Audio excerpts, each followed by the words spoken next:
proud of them at the same time. And we do want people to accept the calling on their life. These individuals became fully committed to following Jesus. They left behind their security, their family, their jobs. They followed him, not knowing where they would be sleeping at night, not knowing how they would be sustained in their basic needs. They followed. They gave their all in order to be faithful to what God had put before them. But that doesn't mean, however, that they never messed up. As the story continues, we find that these individuals often did not listen well. Quite often, they required instructions to be repeated. They struggled to follow Jesus, and ultimately, most of them deserted him. But they came back. They found themselves choosing to be God's person and to follow his Son, but it wasn't always easy. Jesus approached them personally.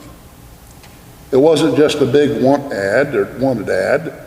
He didn't just make a general appeal to the populace.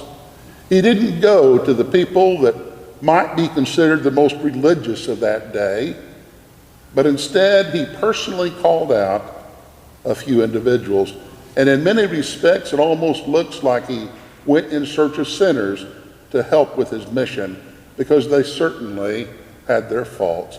But as they followed Jesus, they discovered what grace is all about.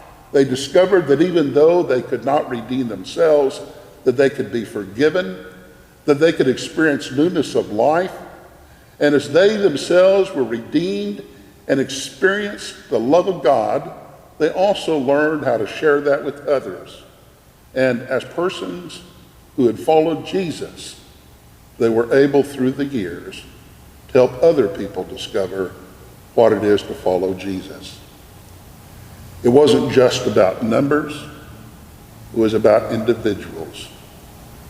God loving each person and enabling these followers to be a part of touching lives. Not really being a backseat driver, they didn't come along to tell Jesus how to do it, although sometimes they tried to. But each and every day, they got up and they gave their life again to follow Jesus. And as Charles Spurgeon, the famous minister, said, the gospel that Jesus preached was very plainly a command: repent and believe the gospel. And that's what these guys preached and shared.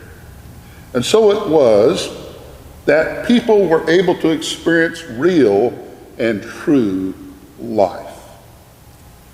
Sometimes we get confused about how that happens. I like the way that Philip Yancey put it. He said, ask people what they must do to get into heaven, and most will reply, be good. But Jesus' stories contradict that answer. All we must do is cry, help. We can't do it on our own. We cannot make ourselves holy the way that God is holy. But there is grace, there is forgiveness, there is redemption through Jesus. So then the question becomes, what will I do about it? As I perceive the specific calling that God has given to me, understanding that all of us are to make disciples, to share the good news in some fashion, what will my mission field be? Will it be perhaps at home, or am I to go elsewhere? How will I passionately